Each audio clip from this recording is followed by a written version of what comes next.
Since our first episode of The Method has dropped, which covers a variety of techniques and, well, methods to get the best video game performance, it kind of got us thinking, well, what are the best performances in games? Obviously, we've already chatted to people like Doug Cockle, Abubakar Salim, and Melina Juegens about how they brought those characters to life, but there are so many others, right, Bex?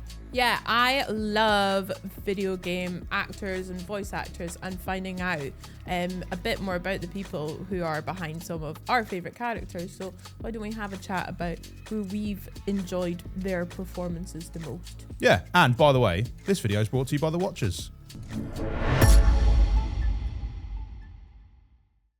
So I mentioned Melina obviously already, but I think it's well worth diving a bit deeper into her performance because there's a very good reason we asked her about it so much in The Method, and it's because it's just groundbreaking, really. I mean, Hellblade and Hellblade 2, two of the most cutting edge ways of capturing performance, but that's kind of lost if the performances themselves aren't also of that same standard, and it really does come through, especially in the most recent one.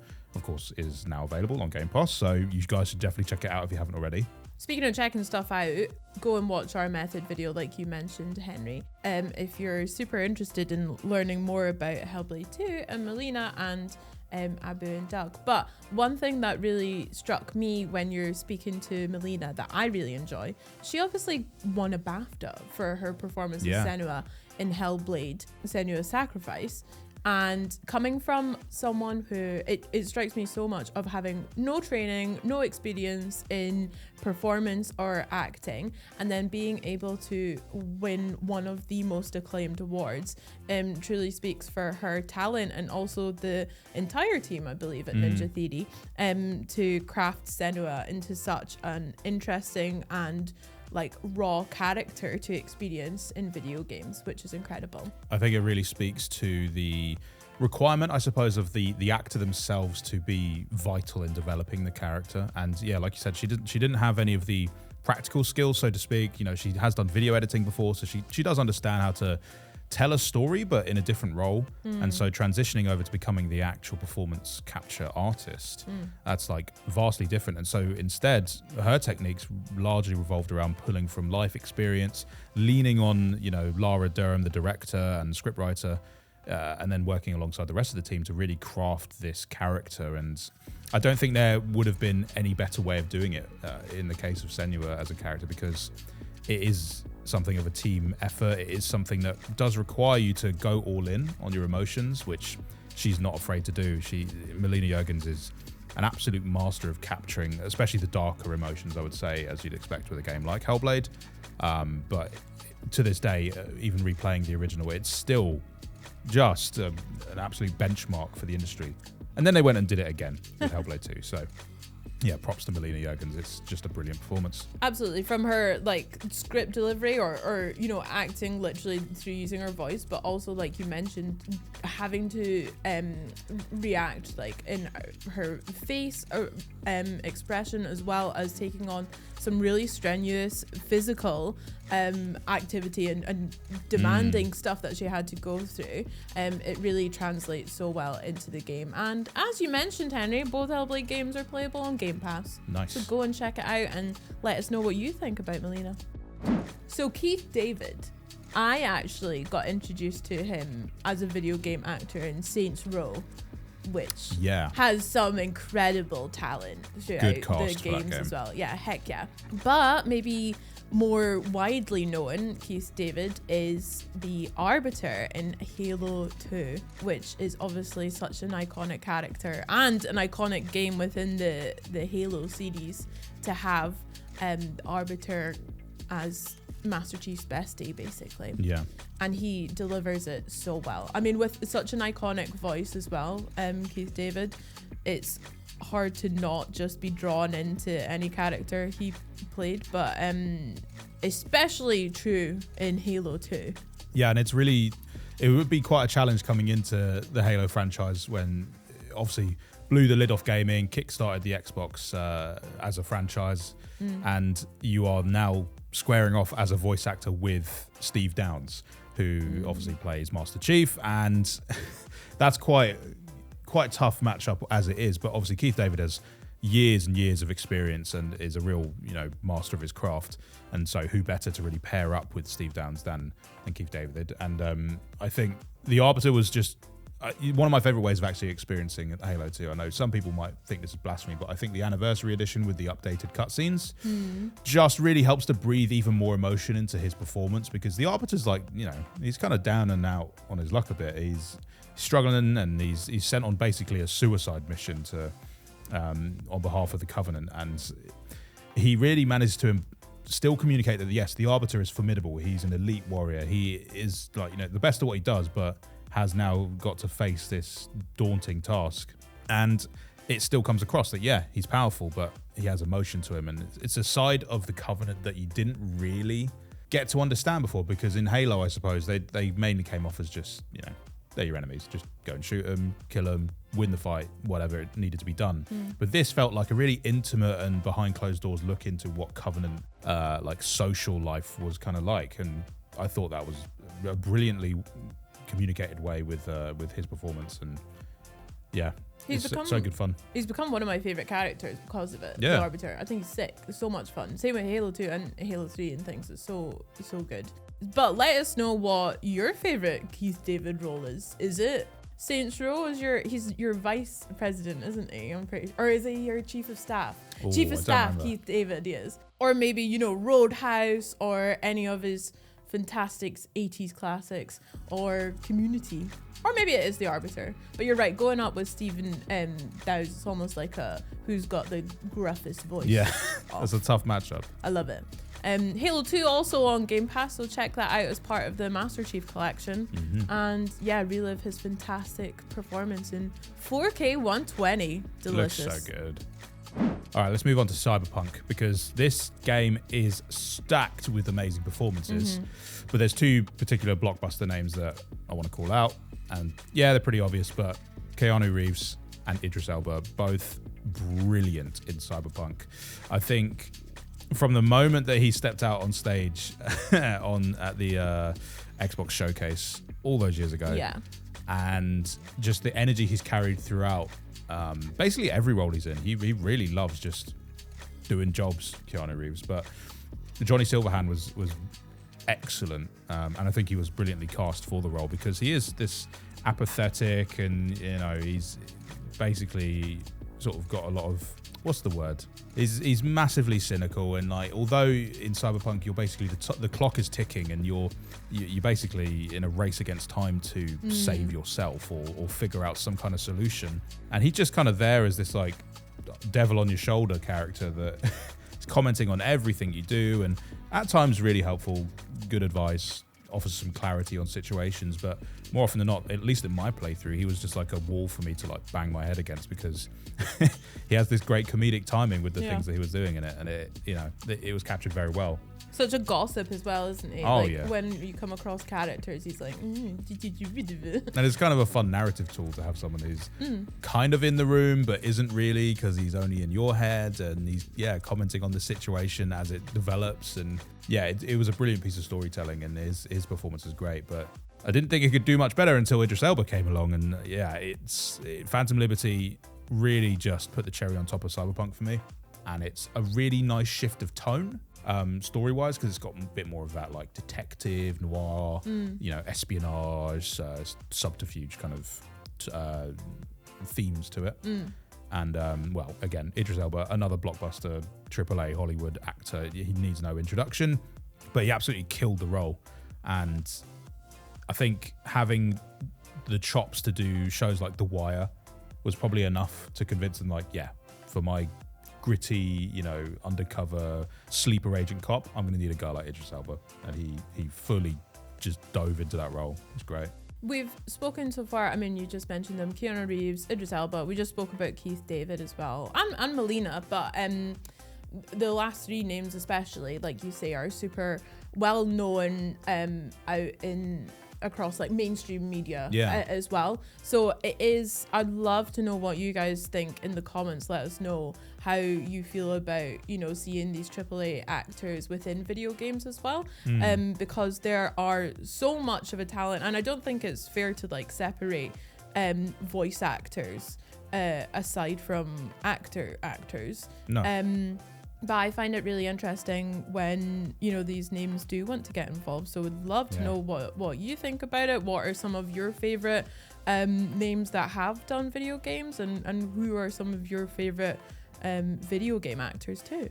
I think it's just because it's that exciting. Yeah. You know, there's things that they can do in video games that they can't do in film and TV, and the projects that are available to them via developers and video game companies is just an experience they can't get elsewhere. And honestly, the writing is the best in the industry. You know, the entertainment industry all up, the visuals, the set pieces, the immersion. There's nothing bigger or better than gaming in that regard. And you know, I'm sure a lot of these actors who have mainly done traditional stuff, whether on stage, film, TV, you know, radio shows, whatever, more and more of them are realizing that now. And it's, yeah, you're right. It's not so much an invasion. It's just maybe a coming to of the industry where they're like, oh yeah, games. They're like, that's the one actually. Yeah. Yeah. It's really cool.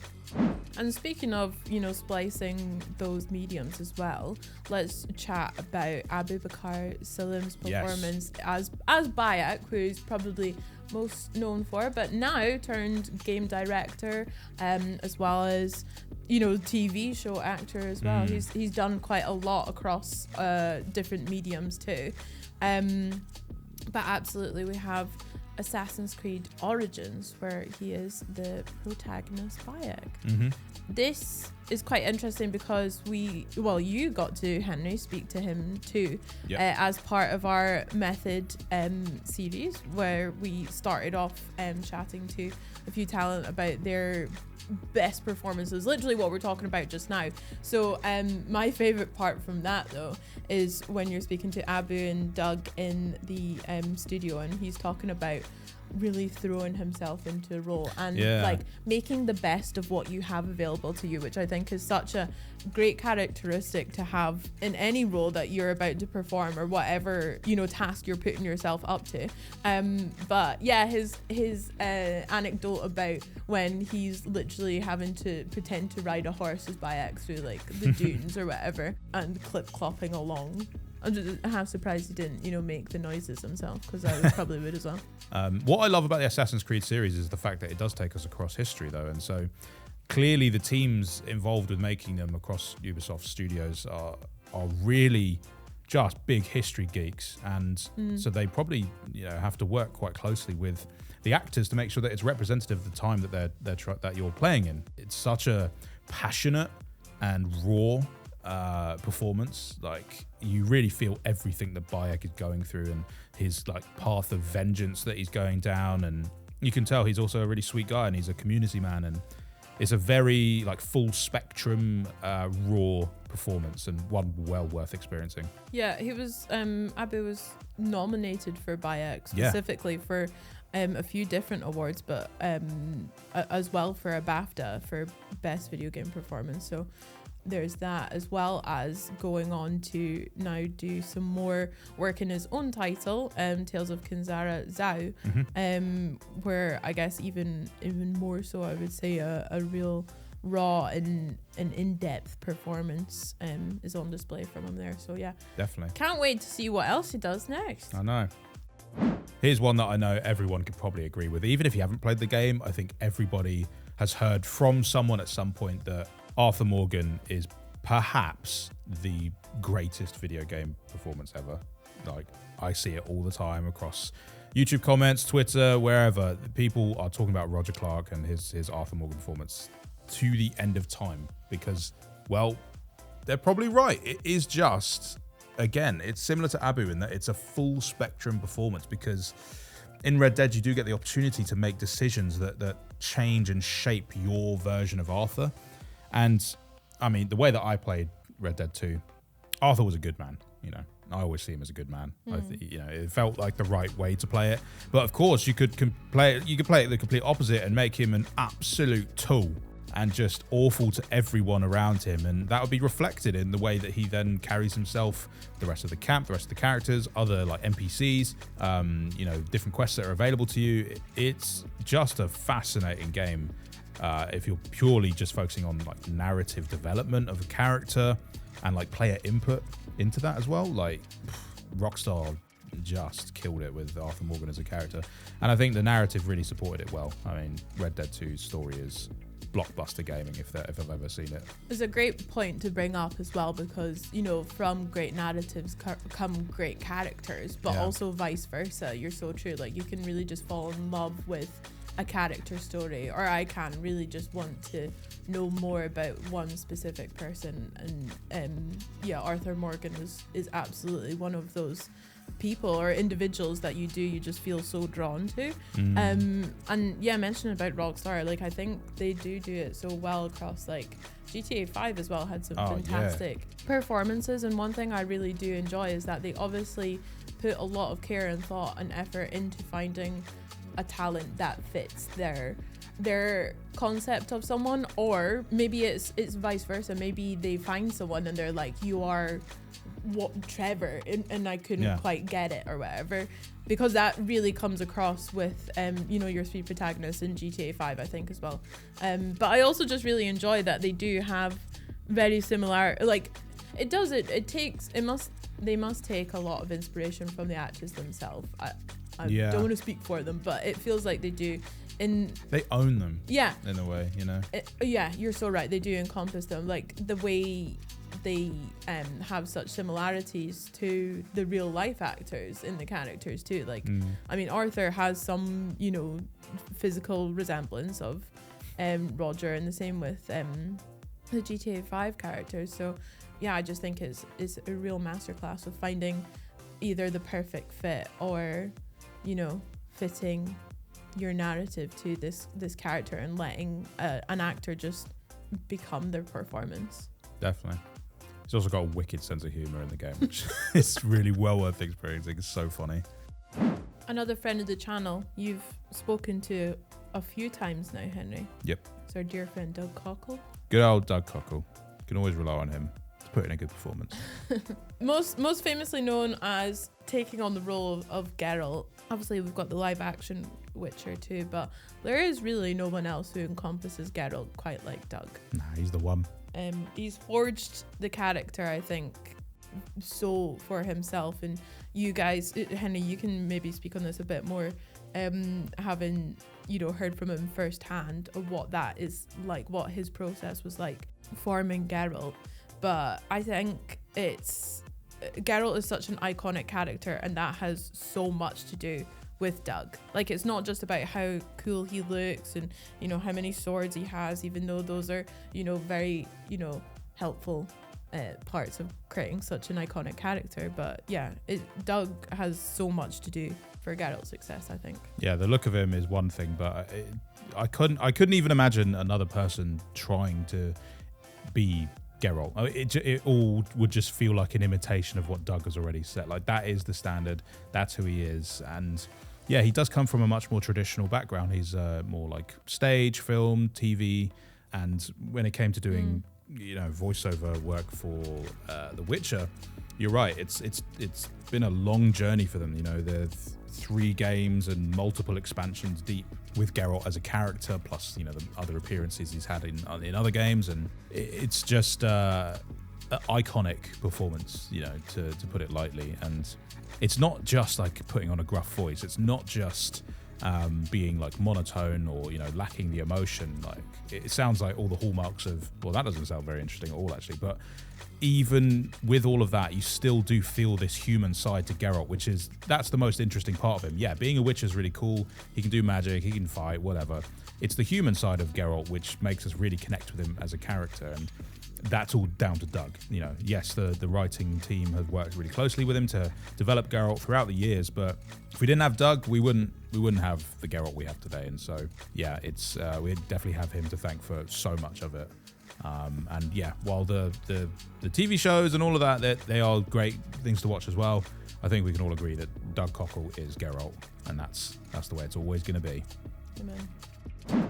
This next one, I'd love to know in the comments, because I'm sure this is probably quite a few people's maybe standout performances when I think of iconic voices in games and characters. It is the exceptionally talented Kevin Conroy and Mark Hamill as Batman and the Joker respectively in the Arkham series. Not only that, but obviously they voiced the animated series, or a couple of them for Batman and the Joker too. So having that as, I think I hear all the time people speaking about how much they enjoyed Kevin Conroy as the Batman, or that is their Batman voice. Speaking of, you know, how Doug is Geralt in terms of voices, that for them is their one of their favorite Batmans maybe.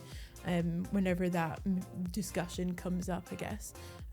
Same with Mark Hamill, who obviously incredibly talented and well-known actor for many other popular series, but him as the Joker is just like, he went ham. Yeah, he really Hamill. He really captured like how maniacal and funny the Joker is, while still feeling sinister, and like, I mean, his laugh is just out of this world. He nails it every time. So yeah, Mark Hamill definitely up there for the Joker. It's also, you know, it's such a huge loss that we no longer have Kevin Conroy around, and it's amazing to play through the Suicide Squad game, which was his final performance as Batman, and for it to be also a really amazing scene that you're like intro to him. I don't want to spoil too much about it. You probably heard about it already, but the intro to Batman in that game, Kill the Justice League, is incredible, and his performance in it really is like quite chilling. So definitely check that out. It's fantastic. But yeah, there's so many great memories that people have across the like Arkham series alone, and obviously the gameplay in those games, you know, set the standard for like brawler superhero video games. As did the performances to match as well. So yeah, I mean, crossing over with those performances, like we say, they're super iconic in the Arkham series, but also likewise in the animated shows too.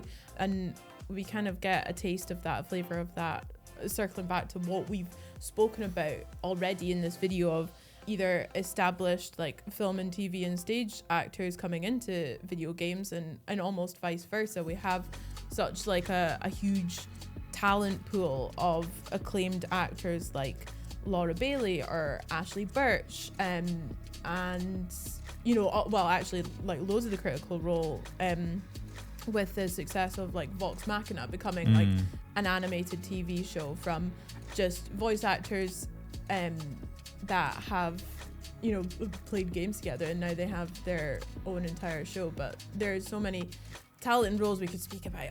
But I guess Laura Bailey especially, as such an acclaimed name across literally, I can't even count, like hundreds of thousands, so many titles, and in anime shows as well, which I think is maybe where she actually got her start. But she is such an iconic voice herself when she isn't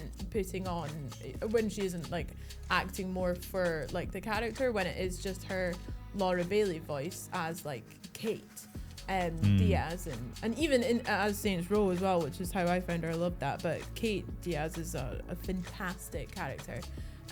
Gears as a franchise, I think, has that initial, you know, sort of the shallow view on it is that it's like, oh, it's a gory, mature 18 rated game that's just for shooting stuff. But then that you peel back the layers, and so many of the performances across the Gears franchise are really heartfelt and really deep, and there's so many moments in it that people remember and think, oh god, the way this made me feel. And yeah, Gears 4 and Gears 5 especially, Kate Diaz's role becomes ever present and central to all of it. And you're so right, like she absolutely crushed it on that role in particular. It was really beautiful and really hard to play a character that faces like an identity crisis as well, because you would think that making sure that your voice actors are like certain and know the character really well is probably a great way to get a good character performance. But what if you're asking them to play a character who's unsure of who they are? That's like a really hard task, and she made it look easy, to be honest. Yeah, I mean, even with Gears as well, speaking about crossing from animated shows and video games too, we've got John DiMaggio as well as Marcus Phoenix, classic name. Jake the dog from Adventure Time. Bender. Yeah. From Futurama. What a talent. So many. Tell us your favourite voice actors. I really, really want to know now. Let's have a big convo. Well, I'm going to ask about one of your favourite franchises. Oh, yeah? Tomb Raider. Have you got like a favorite, or like who's your top Tomb Raider performance in particular? So Tomb Raider is such a interesting one, and I love that so much that we get to speak about this, because Lara Croft, I think, just really recently got voted the most iconic video game character. Yeah, I saw that. Which is incredible. I mean, she's tough list. Yeah. Out on top. Yeah, exactly. Yeah. The most iconic character. So like having to then perform as the most iconic character, that says a lot, to be honest, about, you know, the story of Lara herself. Some big tombs to fill. Okay. Could say. Here, it's coming up for nearly 30 years of Tomb Raider, which is wild to think. But the first performance, obviously, from Shelley Blonde, I think has a lot of obviously establishing Lara as who she is, and that very refined English, aristocratic almost accent RP and kind of from the get-go, that has then been built upon by you know, the most recent performance from Camilla Luddington in the newer, you know, Shadow of the Tomb Raider, Rise of the Tomb Raider and Tomb Raider saga. There's been so many portrayals that have built up just how iconic Lara was. The Angelina Jolie movies, they were like quite a turning point of me getting more into video games. Because I was quite young when they came out as well, so I was like, oh, that's cool. And then when I loved it, I was like obsessed with it. I used to watch it like every single week. But then going and playing the games, which I got on my original Xbox, Tomb Raider, Legend, Underworld, and Anniversary, right? These trilogy, for me, again, I'd love to know what you guys think in the comments, but those three for me, those are my Tomb Raiders.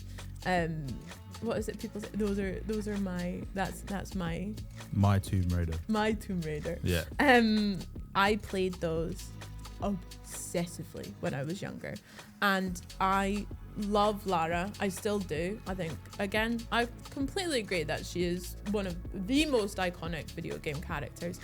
But Keely Hawes as Lara Croft in Legend, Underworld, and Anniversary is the epitome of Lara for me. Again, she has that really nice, super well-spoken English accent and performance that Shelley crafted and created, and then Keely takes that and adds a much more of a almost soft-spoken a lot of the time Lara to it, but she has this sick and super quick-witted sense of humor.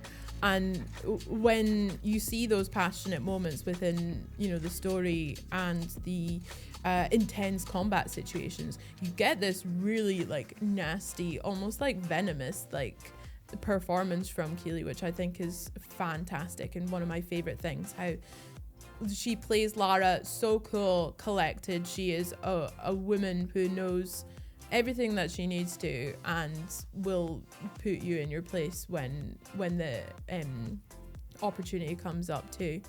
That I just love that comes through from those three titles especially. But yeah, that's my favorite Lara Croft. But who's your favorite Lara? Is it Angelina Jolie or is it Keely? Tell us in the comments. Well, you got to talk about something you love. I'm going to talk about something I love now, so go on. Buckle up. Let's talk about Jedi. Jedi Fallen Order, Jedi Survivor. This franchise is chock full of like blockbuster stars, but also people that really connected with the characters and then through them connected with me. And if you didn't already know this, both of those Star Wars games are on Game Pass, so no point not trying them.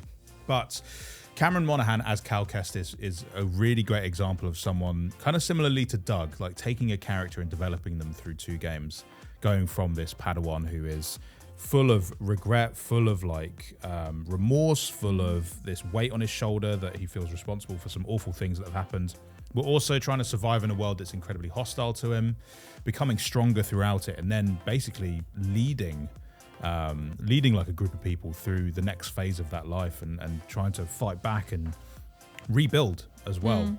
You know, all of this stuff happens after Order 66. So for those that don't know too much about Star Wars, basically this era is where the Jedi are basically on the back foot and the Empire is now in full control. And so you play a young Jedi who never completed his training and is basically hiding out, trying to just survive in the world. And it's brilliant. And like I said, the cast is just so great, really complimentary to Cal.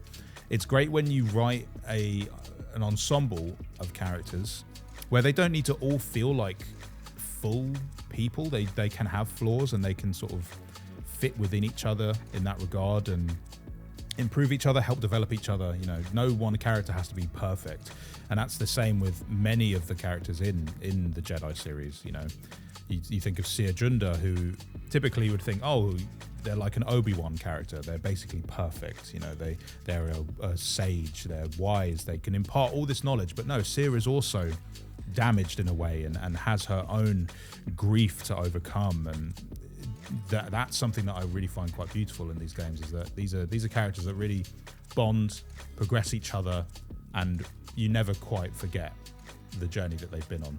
And plus, it's just got some amazing set pieces, some brilliant boss battles, and the score for it, I'm pretty sure, won a BAFTA or a DICE award. Oh yeah, it was a Game Awards, I think. Yeah, or a game. It basically it absolutely killed that category, and it's a beautiful series of games. Quite a good challenge as well if you're into your Souls likes.